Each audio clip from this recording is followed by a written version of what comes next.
Hoje, no quadro Momento ESG, a gente mostra como as universidades vêm desenvolvendo pesquisas relacionadas ao manejo dos dejetos. Na suinocultura, as excretas dos animais podem ser utilizadas como fertilizante na agricultura. Informações para você se manter atualizado, ligados, integrados, já está começando.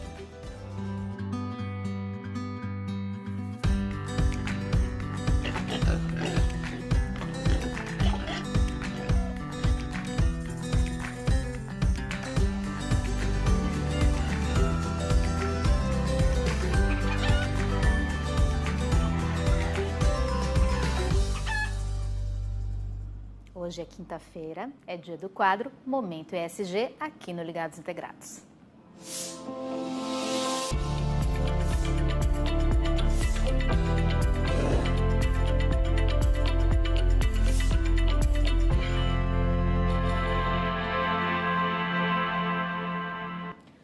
O tema ESG está muito presente nas universidades. Por exemplo, trabalhos são desenvolvidos para buscar alternativas para diminuir os impactos ambientais da produção. O professor Urbano Ruiz, do Departamento de Zootecnia da Escola Superior de Agricultura Luiz de Queiroz, a ESALQ, pesquisa como a nutrição pode promover um melhor aproveitamento da ração e assim facilitar o posterior manejo das excretas na suinocultura. A gente vai conversar agora com o professor Urbano para saber mais sobre essas pesquisas que estão sendo desenvolvidas nesse sentido. E ele já está aqui com a gente. Muito bom dia para você, professor Urbano. Seja bem-vindo ao Ligados Integrados. Bom dia, tudo bem? Muito obrigado pelo convite para conversar com você.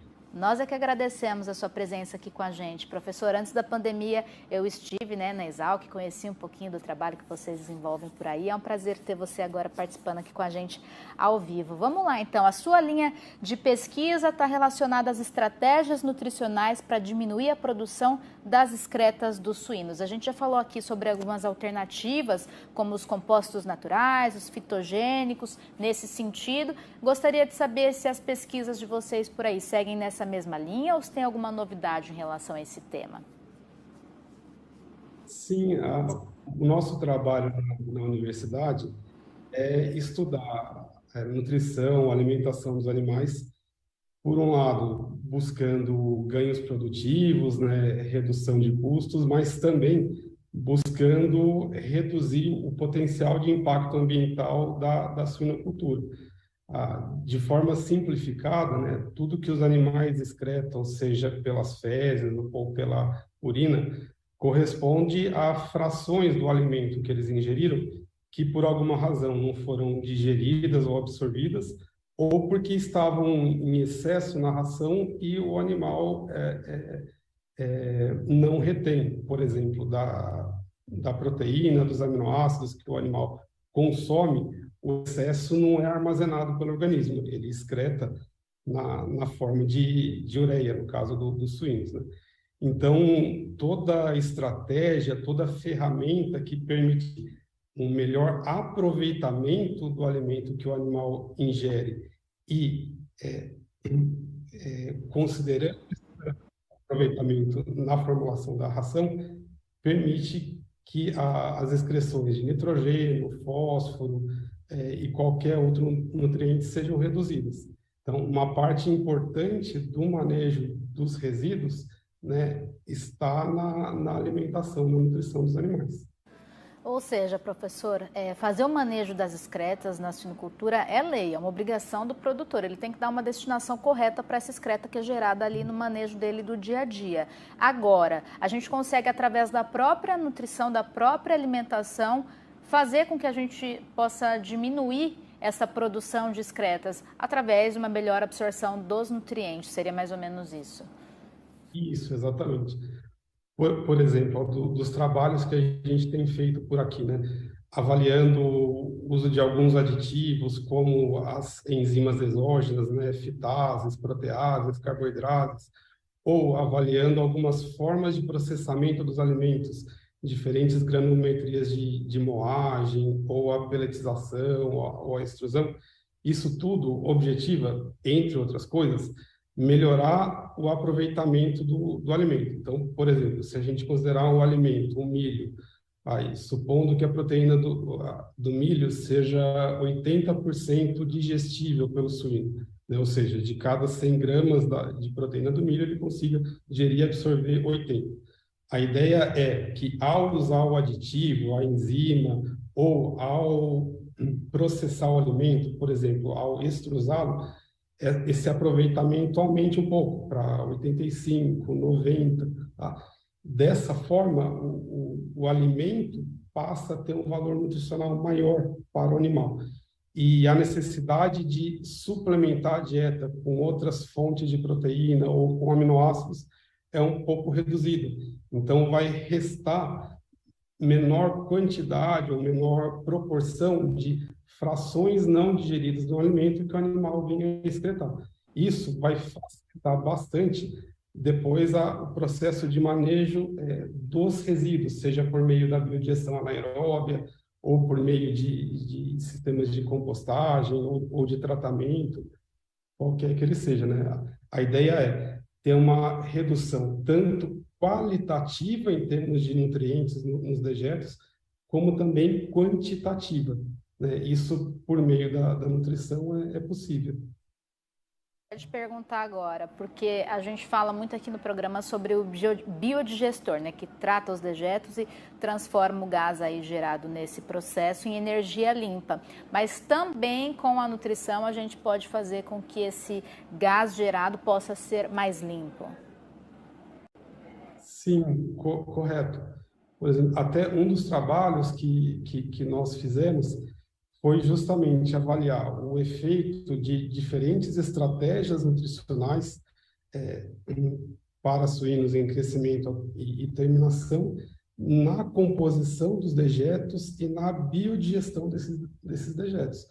Um dos resultados que a gente encontrou nesse trabalho foi que, ao usar um complexo enzimático na ração e diminuir os teores de nutrientes dessa ração,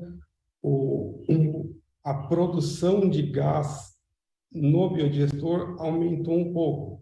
A nossa explicação para isso, né, foi que esse complexo enzimático possibilitou a degradação parcial de alguns componentes do alimento que o animal não digere e que isso facilitou a biodigestão desses dejetos pelos micro-organismos no biodigestor, o que levou a uma maior produção de gás, de biogás no processo.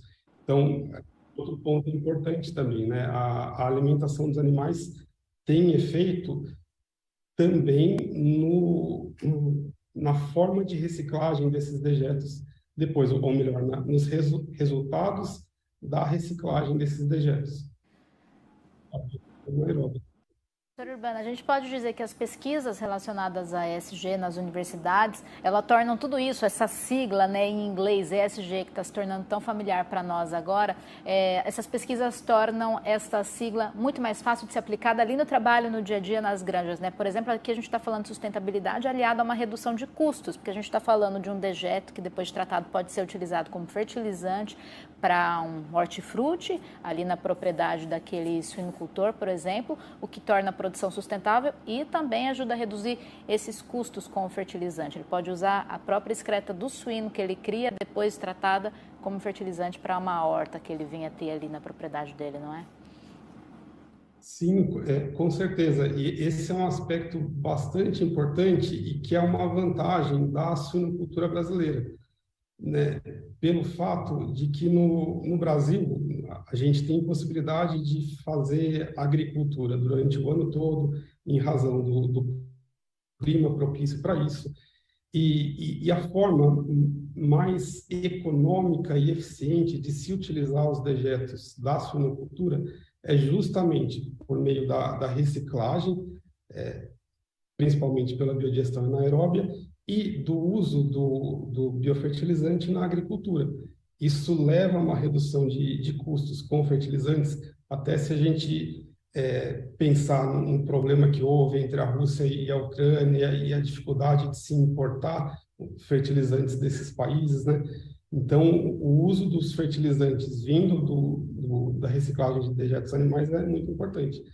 E essa é uma possibilidade que o Brasil tem e que os principais concorrentes brasileiros não têm ou têm em menor grau. Se a gente pensar, os países europeus, mesmo os da América do Norte, por terem clima mais frio e não poderem é, desenvolver a agricultura durante o ano todo, eles não terão a mesma possibilidade que nós temos de utilizar o biofertilizante na agricultura. Então, pensando do ponto de vista ambiental, a suinocultura brasileira tem uma vantagem importante em relação aos principais concorrentes brasileiros internacionalmente. Maravilha. Professor Urbano, nosso tempo é curtinho, mas muito obrigada por ter vindo conversar com a gente hoje sobre ESG, sobre sustentabilidade na suinocultura, e venha sempre contar para a gente as pesquisas que vocês estão desenvolvendo aí na Exalc, no universo da suinocultura, viu? Muito obrigada pela participação, um bom final de ano para vocês por aí e também um ótimo 2023. Venha participar com a gente mais vezes. Até mais. Eu que agradeço. Queria só aproveitar para mencionar que eu faço parte do Colégio Brasileiro de Nutrição Animal e a gente vai realizar um evento em março do ano que vem, justamente com essa temática. Então, quem tiver interessado, vai ser um evento bastante interessante e a gente vai abordar diretamente esse assunto, tanto na suinocultura como na avicultura e também na bovinocultura. Em março, né? Então, em janeiro já está convidado para vir aqui novamente falar mais sobre o que vai acontecer, professor. Muito obrigada, viu? Até mais. Muito obrigado, eu que agradeço.